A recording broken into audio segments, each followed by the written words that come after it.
عشق نبی میں چور کو معاف کر دیا۔ ایک بزرگ حج کے سفر پر گئے، ایک جگہ سے گزر رہے تھے، ان کے ہاتھ میں ایک تھیلا تھا، اس میں ان کے کچھ پیسے تھے۔ ایک چور ان کے ہاتھ سے وہ تھیلا چھین کر بھاگ گیا۔ تھوڑی دور جانے کے بعد چور کی آنکھ کی بینائی اچانک چلی گئی۔ اس چور نے رونا شروع کر دیا۔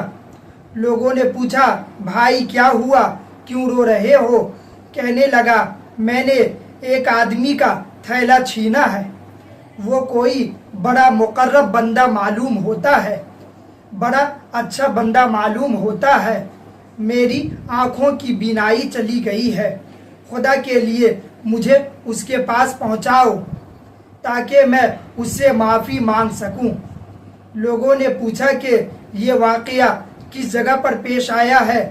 کہنے لگا کہ فلاں حجام کے دکان کے قریب پیش آیا ہے۔ لوگ اس کو اس دکان کے پاس لے گئے اور حجام سے پوچھا کہ اس طرح کا کوئی آدمی یہاں سے گزرا ہے، آپ اسے جانتے ہیں؟ اس نے کہا کہ مجھے تو اس کے گھر کا پتہ معلوم نہیں، البتہ نمازوں کے لیے وہ آتے جاتے ہیں، اگلی نماز کے لیے بھی وہ ضرور آئیں گے۔ یہ لوگ انتظار میں بیٹھ گئے۔ وہ بزرگ اپنے وقت پر تشریف لائے۔ لوگ اس چور کو ان کے پاس لے کر گئے تو اس چور نے جان کر ان کے ہاتھ پکڑ لیے، پاؤں پکڑ لیے کہ مجھ سے غلطی ہو گئی، گناہ ہو گیا، میں نادم اور شرمندہ ہوں، میری آنکھ کی بینائی چھن گئی ہے، آپ اپنے پیسے واپس لے لیجئے اور مجھے معاف فرما دیجئے تاکہ اللہ تعالیٰ میری آنکھ کی بینائی ٹھیک کر دے۔ وہ بزرگ کہنے لگے کہ میں نے تو تجھے پہلے ہی معاف کر دیا ہے۔ یہ بات سن کر وہ چور بڑا حیران ہوا، کہنے لگا، حضرت میں نے تو آپ کا تھیلا چھینا ہے اور آپ فرماتے ہیں کہ معافی مانگنے سے پہلے ہی میں نے معاف فرما دیا۔ وہ بزرگ کہتے ہیں، ہاں میرے دل میں کوئی بات آ گئی تھی، اس لیے میں نے تمہیں معافی مانگنے سے پہلے تمہیں معاف فرما دیا۔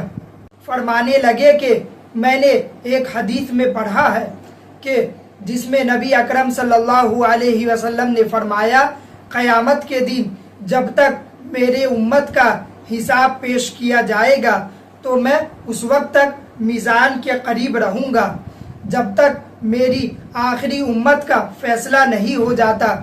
میرے دل میں یہ بات آئی کہ اگر میں نے اس چور کو معاف نہ کیا تو قیامت کے دن یہ مقدمہ پیش ہوگا، اور جتنی دیر میرے اس مقدمے کا فیصلہ ہونے میں لگے گا، اللہ کے محبوب جناب رسول اللہ صلی اللہ علیہ وسلم کو اتنی دیر جنت سے باہر رہنا پڑے گا، اس لیے میں نے معاف کر دیا۔ نہ تو مقدمہ پیش ہوگا اور نہ ہی میرے محبوب کو جنت میں جانے میں دیر لگے گی، اور وہ جنت سے اتنی دیر دور رہیں گے۔ یہ ہے بزرگوں کی جناب رسول اللہ صلی اللہ علیہ وسلم کی محبت۔ اسی طرح دہلی کے جامع مسجد کے دروازے پر ایک معذور آدمی بیٹھا بھیک مانگ رہا تھا۔ ایک انگریز وہاں مسجد کو دیکھنے کے لیے آیا۔ ہم نے بھی دیکھا ہے کہ جامع مسجد کو انگریز دیکھنے کے لیے آتے جاتے ہیں۔ وہ انگریز بڑا عہدہ دار معلوم ہوتا تھا۔ جب وہ اس فقیر کے پاس سے گزرا تو اس نے سلوٹ مارا تاکہ کچھ رقم مل جائے۔ چنانچہ اس انگریز نے اسے کچھ پیسے دے دیے۔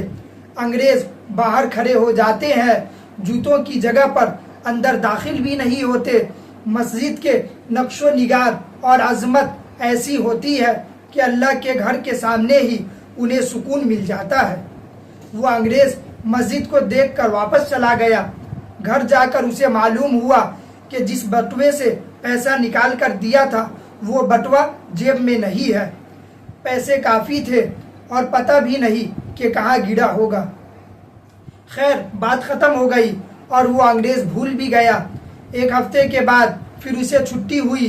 اس کی بیوی نے کہا، آپ تو مسجد دیکھ آئے تھے، مجھے بھی دکھا دو۔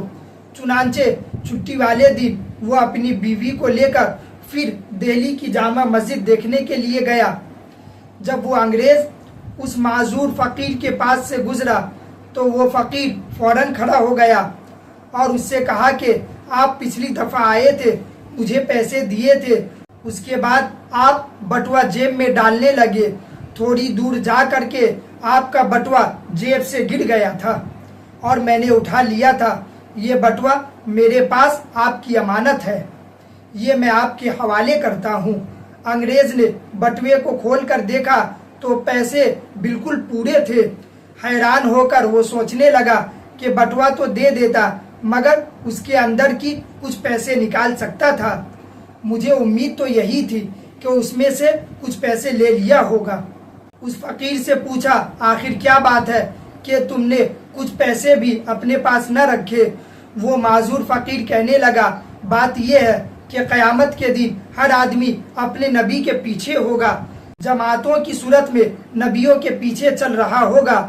جب میں نے بٹوا اٹھایا تھا تو میرا جی چاہتا تھا کہ اسے لے لوں، مگر پھر مجھے خیال آیا کہ ہر کام اللہ کے سامنے پیش ہونا ہے، اگر میں یہ پیسے رکھ لوں گا اور کل قیامت میں حضور صلی اللہ علیہ وسلم کے پیچھے رہوں گا اور آپ حضرت عیسیٰ علیہ السلام کے پیچھے رہیں گے، اس وقت ایسا نہ ہو کہ آپ کے نبی میرے نبی علیہ السلام سے گلہ دے کہ آپ کے امتی نے میرے امتی کے پیسے لے لیے تھے۔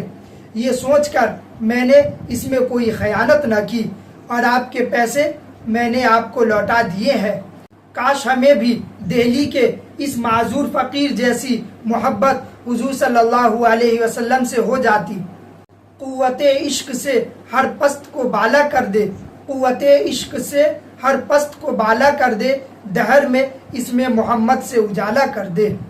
وآخر دعوانا ان الحمد للہ رب العالمین۔